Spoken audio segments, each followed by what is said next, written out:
केंद्र सरकार ने। मोदी कैबिनेट का फैसला, केंद्र सरकार कराएगी जातिगत जनगणना। आपको बता दें कि ओबीसी महासभा के द्वारा लंबे समय से ओबीसी वर्ग की कुछ मांगों को लेकर केंद्र सरकार से मांग की जा रही है, जिसमें एक अहम मांग थी जातिगत जनगणना को लेकर। ओबीसी महासभा के द्वारा मानते हुए कैबिनेट की बैठक में फैसला लिया गया है कि जल्द से जल्द जातिगत जनगणना कराई जाएगी। ग्वालियर से चंबल आचरण के लिए शिव सिंह कुशवाहा की रिपोर्ट। ओबीसी महासभा के द्वारा लंबे समय से कई मुद्दों को लेकर सरकार से मांग की जा रही है, जिसमें से एक अहम मुद्दा जो था जाति जनगणना, उसको आज सरकार के द्वारा घोषणा कर दी गई है कि जाति गणना कराएंगे। इस पर आप क्या कहना चाहेंगे? देखिए, सबसे पहले तो आपके चैनल के माध्यम से मैं सबसे पहले केंद्र की सरकार, नरेंद्र मोदी की सरकार को धन्यवाद देता हूं और स्वागत करता हूं कि जो एक ऐतिहासिक फैसला पिछड़ों के हितों में किया है, मैं उसका धन्यवाद देता हूं।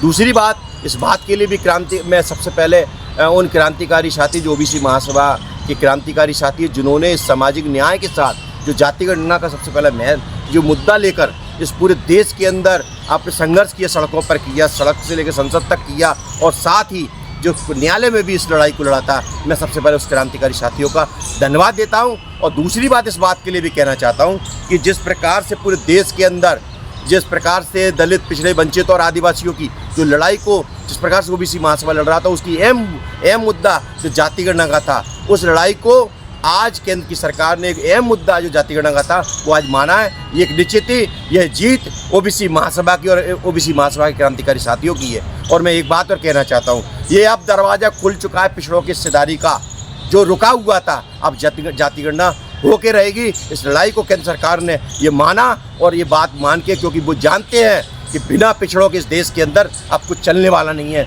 उनकी हिस्सेदारी देना पड़ेगी। अब घबराहट जितने लोगों को होना है वो होती रहे। अब पिछड़ों का हिस्सा आने वाले समय में जिस प्रकार से अशोक का राजपाट था, अब ये पिछड़ों का राज्य भारत के अंदर फिर होने वाला है। इसके लिए सभी क्रांतिकारी साथी, ये पूरे महापुरुष जो महात्मा फुले, बाबा साहब, संत कबीरों का जो दर्शन था, जिस प्रकार से ओबीसी महासभा लेके चल रहा था, आज फिर उस लड़ाई को एक मुद्दे को जो सरकार ने माना, हम एक जीत एक कदम को हम बढ़कर एक नेशनल मुद्दा था जाति गणना का पूरी तरह से सरकार ने माना।